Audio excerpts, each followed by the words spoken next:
Right, well, team selection. We'll move straight to the back line. Alisson's in goal. None of the usual Lonergan shouts. Theo's not here. Yeah. Are we saying that? Okay. Did you just say that, by the way? Yeah. Connor, we were talking about this the other day, and possibility of Van Dijk getting rested.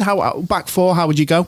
Look, I think Van Dijk will play. I think the only reason we're discussing this straight after Atletico is because he struggled a little bit against Atletico. I thought Gomez was actually probably better than him, which is unbelievable to see and say, really, when you think Van Dijk's been so good for so long. But he's played every single 90 minutes for Liverpool in the Premier League and Champions League this season, Van Dijk. So you'd think maybe he needs a rest. But between Tuesday night and Monday night, there's plenty time to recover and rest and get back to peak power, and he'll obviously want to play. So I think him and Gomez will be in the middle for me, and Trent's on the right. I would have been tempted even if Henderson wasn't injured to start Milner at left back, but I think Robertson is there still. I was interested in Van Dijk's performance simply because we've seen so many times this season that opposing teams come with one striker and the striker goes straight away over to Gomez or whoever it was, Lovren or Matip, and then Van Dijk just has the whole of the game to himself. But Atletico put two up front, put that pesky Correa, wasn't it? Up against him, who's just a bit of a narc, isn't he? Let's be honest. And he got in and around him. I think that took Van Dijk by surprise because it was his clearance led to the corner. I know Liverpool should have had the throw in earlier than that. His clearance led to the corner, a bit of a hurried one, didn't need to concede the corner. And I wouldn't say he's got away with that, but people haven't really made too much of that. It was just first half was very much un-Van Dijk-like. Second half he was better, and I think when he spoke after the game and he said, look, I felt as though I got on with it in the second half when people were, he said, jumping around everywhere. I suspect he means falling over onto the floor, but they were also, in the case of Diego Costa, jumping at him, and Costa offered his apologies, and Van Dijk wasn't having any of that. So yeah, Van Dijk wasn't his best game, but I actually think if anyone's going to go out the centre backs, it would be Gomez to give him a rest. I think Matip might play, but I've said that the last game, didn't I? I think, having said that, Klopp said, didn't he? He said, look, Tuesday to Mondays, there's no need to start rotating players. I think he'll play as strong a team as he wants, but I think the time is surely coming soon where he has to start giving some of these players a rest. But don't you think that's just Chelsea in the FA Cup? No, because I actually think that I think Klopp's going to surprise everybody and pick a really strong team against Chelsea. I think suddenly they're in the last 16 and it's like Chelsea away.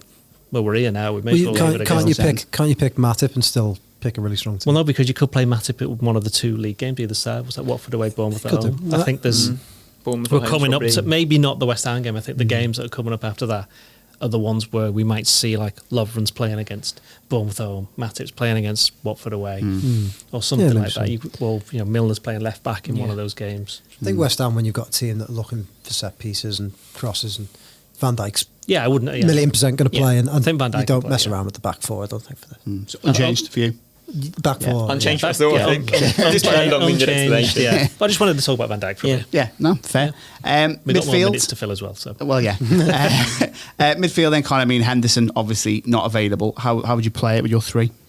Well, Fabinho's going to play, isn't he? I think you've got to start one of Ox or Keita for sure. Playing them both is too much. So Wijnaldum plays with Fabinho, I think. Or do I play Milner instead of Wijnaldum? No, I'm going to stick with Wijnaldum. I was tempted. Well, I did say my team selector on the Echo website that Milner would start ahead of Wijnaldum for Atletico, and I actually still think he should have. I think he has a little bit of that nitty-gritty attitude Liverpool probably needed a bit more of on the night.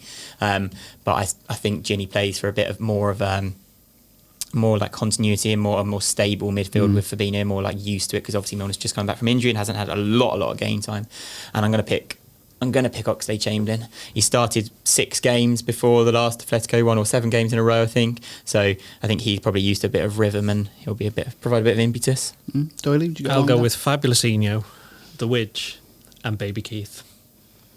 Right. Okay. That's Naby Keita for those of you who are unaware.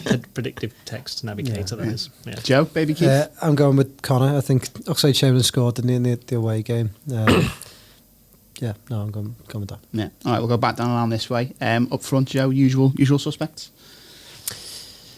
Yeah, I think so. Yeah.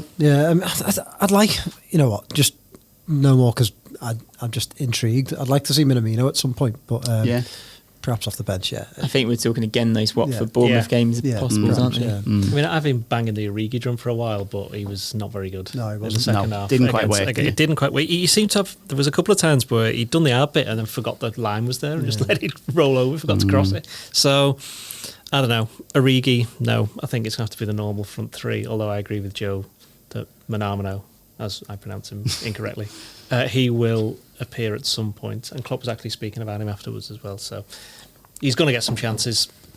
And then we haven't even mentioned the likes of Lallana and the other players who I can't quite remember at the moment. Who are they? Who else is there?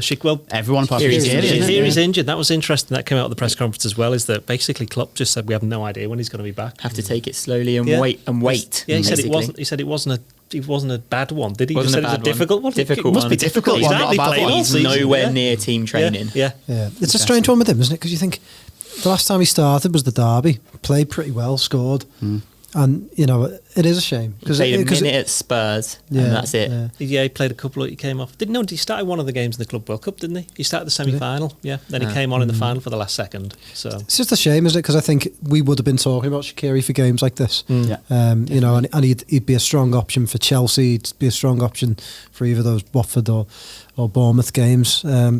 It's a real shame because he'll probably leave the club in the summer, and this season's been a bit of a write-off for him. And you know, he'd have a Champions League medal and a he will, and and he'll go with.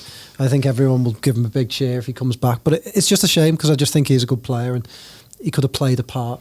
But I think he's brought more than just what he's done on the field, though, because he's obviously a winner. And he remember, I've mentioned this before, but first interview he did with us certainly, which was I think after the Torino game in the famous Fabinho 5 game.